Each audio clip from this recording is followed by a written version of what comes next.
হাবিল তার ভাই কাবিলকে বলল যে ইন্নামা ইয়াতাকাব্বালুল্লাহু মিনাল মুত্তাকিন, তুমি যদি মুত্তাকিন হইতে, মুত্তাকিন হওয়ার ব্যাপারে তো আমি নিষেধ করি নাই।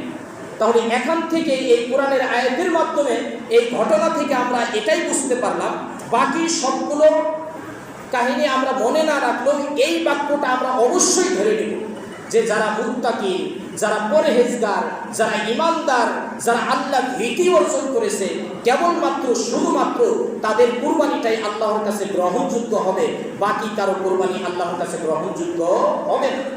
তাহলে এবার আসেন, যারা বেনামাজি তারা কি মুত্তাকিন? যারা সুদখোর তারা কি মুত্তাকিন? যারা মানুষের টাকা আত্মসাৎ করে তারা কি মুত্তাকিন? একজন মুত্তাকিন ব্যক্তি সুদ খেতে পারত না, একজন মুত্তাকিন ব্যক্তি মানুষের টাকা আত্মসাৎ করতে পারত না, একজন মুত্তাকিন ব্যক্তি 5 ওয়াক্ত সালাতের আযান হচ্ছে বাড়িতে ঘুমাতে পারত না। তাহলে যে বেনামাজি তার কুরবানিটা কিভাবে কবুল হবে? যে সুদখোর, যার সম্পদ হারাম, তার কুরবানিটা কিভাবে কবুল হবে? যে মানুষের সম্পদ আত্মসাৎ করে দখল করেছে তার কুরবানিটা কিভাবে কবুল হবে?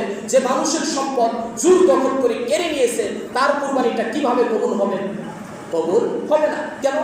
এটা আমার কথা নয়, আল্লাহ রাব্বুল আলামিন সূরা মাইদার 27 নম্বর আয়াতের মধ্যে ঘোষণা করলেন যে ইন্নামা ইয়াতাকাব্বালুল্লাহু মিনাল মুত্তাকিন, কেবলমাত্র শুধুমাত্র তার কুরবানিটাই কবুল হবে যে ব্যক্তি মুত্তাকিন, যে ব্যক্তি পরহেজগার। তাহলে একজন বেনামাজি তো পরহেজগার মুত্তাকিন হতে পারে না, অথচ শত শত মানুষ কুরবানি দেবে, শত শত মানুষ কুরবানি দেবে, কিন্তু ফরজ বিধান সালাত সে আদায় করে না। আমি একটা কথা বলছি, ফতোয়া দিচ্ছি না, তো বিষয়টা হলো আপনি মুত্তাকিন কিভাবে? অনেকে আমরা মনে করি কোনো ব্যক্তি যদি বেনামাজির একটা সূত্র আপনাকে জানিয়ে দিচ্ছি, কোনো ব্যক্তি যদি দৈনন্দিন 3 ওয়াক্ত সালাত আদায় করে সে ব্যক্তিও বেনামাজি, কোনো ব্যক্তি যদি 4 ওয়াক্ত সালাত আদায় করে সে ব্যক্তিও বেনামাজি। আপনি যদি নামাজি হতে চান তাহলে 5 ওয়াক্ত সালাত পরিপূর্ণভাবে আদায় করতে হবে। আবার অনেকেই দাবি করে, হুজুর আমি তো সপ্তাহের মধ্যে 5 ওয়াক্ত সালাত আদায় করতে পারি না, জুমার দিনে সালাত আদায় করি। এই শুক্র আলী মুন্সি যারা রয়েছে তারাও বেনামাজি। অনেকেই শুক্রবারেও সালাত আদায় করে না, 2 ঈদে শুধু সালাত আদায় করে, এরাও বেনামাজি। অনেকে এমনও ব্যক্তি আছে 2 ঈদেও সালাত আদায় করে না। কোনো মানুষ মৃত্যুবরণ করলে তার জানাজাতে একটু উপস্থিত হয়, সে নিজেকে মনে করে আমি একজন নামাজি। যে শুক্রবারে সালাত আদায় করে সেও মনে করে আমি একজন নামাজি, যে 2 ঈদে সালাত আদায় করে সেও মনে করে আমি একজন নামাজি, যে ব্যক্তি 3 ওয়াক্ত সালাত আদায় করে 5 ওয়াক্তের মধ্যে সেই ব্যক্তিও মনে করে আমি একজন নামাজি, যে ব্যক্তি 4 ওয়াক্ত সালাত আদায় করে সেই ব্যক্তিও মনে করে আমি একজন নামাজি। না, কুরসিন কালো সম্ভব নয়। আপনার ছেলে, আপনার ভাতিজা, আপনার ছোট বোন এখন এইচএসসি পরীক্ষা দিচ্ছে, তাদের সাবজেক্ট কয়টা? 10টা। 10টার মধ্যে থেকে যদি একটি সাবজেক্ট যদি ফেল করে তাহলে সরকার তাকে পাস দিবে, কুরসিন কালো দিবে না। তাহলে আপনি 5 ওয়াক্তের মধ্যে থেকে 4 ওয়াক্ত সালাত আদায় করে কিভাবে নামাজি দাবি করেন? আপনি 5 ওয়াক্তের মধ্যে থেকে কিভাবে 3 ওয়াক্ত সালাত আদায় করে নামাজি দাবি করেন?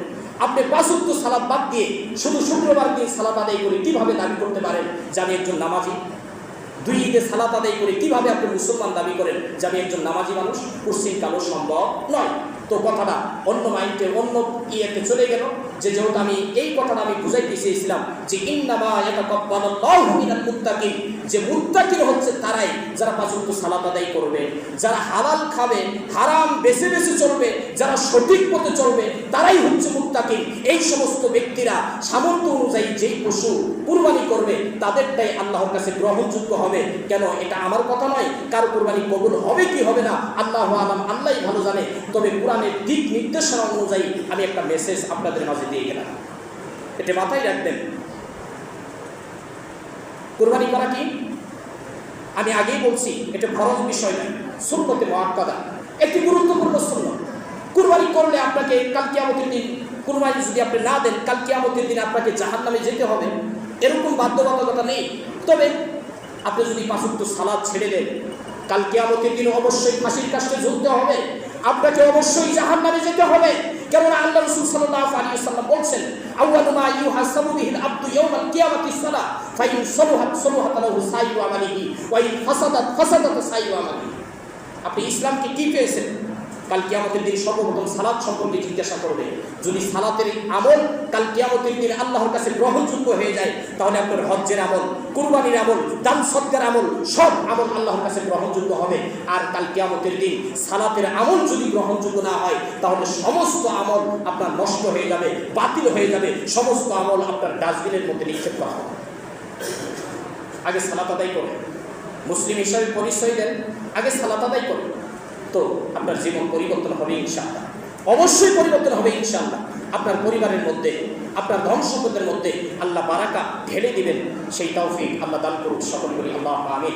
আমি আবারও বলছি, মুসলিম তরুণ বন্ধুরা, আমি তোমাদেরকে হাতে পায়ে ধরে অনুরোধ করে বলছি, তুমি যদি মুসলিম হিসাবে স্বীকৃতি দিতে চাও, তুমি যদি মুসলিম হিসাবে স্বীকৃতি দিতে চাও, তুমি যদি মুসলিম হিসাবে অন্ধকার কবরে যেতে চাও, তোমাকে 5 ওয়াক্ত সালাত আদায় করতে হবে, তোমাকে 5 ওয়াক্ত সালাত আদায় করতে হবে।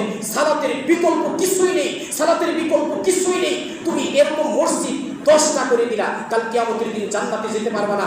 সামনে কুরবানি, এরকম কুরবানি একটা নয়, 2টা নয়, কোটি কোটি টাকা খরচ করে তুমি কুরবানি করো না, কাল কিয়ামতের দিনে এই কুরবানির মাধ্যমে তুমি জান্নাতে প্রবেশ করতে পারবে না, তুমি যদি সালাত আদায় না করো। এই জন্য আমি হাতে পায়ে ধরে অনুরোধ বলছি, আজকের বক্তব্য হবে, এটা হচ্ছে কুরবানির গুরুত্বপূর্ণ আলোচনা।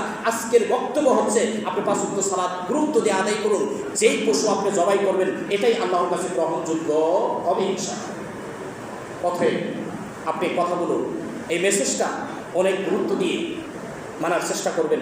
বড় কষ্ট লাগে, বড় দুঃখ লাগে, এই সমাজে 350 ঘর মুসল্লি, আমি 5 ওয়াক্ত সালাতের মধ্যে কোনো লোক পাই না, মাত্র কয়েকজন, হাতে গোনা কয়েকজন। আজ থেকে 10 বছর আগের থেকে যারা সালাত আদায় করে তারাই আসে, কোনো নতুন কোনো মানুষ, আমি নতুন কোনো মুখ দেখি না। তাহলে বাবাজি, তোমরা কি মরবা না? বর্তমান সিচুয়েশনে দেখা যাচ্ছে, একটা জরিপ অনুযায়ী দেখা যাচ্ছে 50 বছরের উপরে মানুষ বাঁচেই না, 60 বছরের উপরে মানুষ বাঁচেই না। এই এখন যদি তুমি মৃত্যুবরণ করো, তাহলে তোমার অবস্থা কি হবে, আমার অবস্থা কি হবে? তো এই জন্য আমি সকলকে সতর্ক বা সাবধান হওয়ার জন্য বলছি।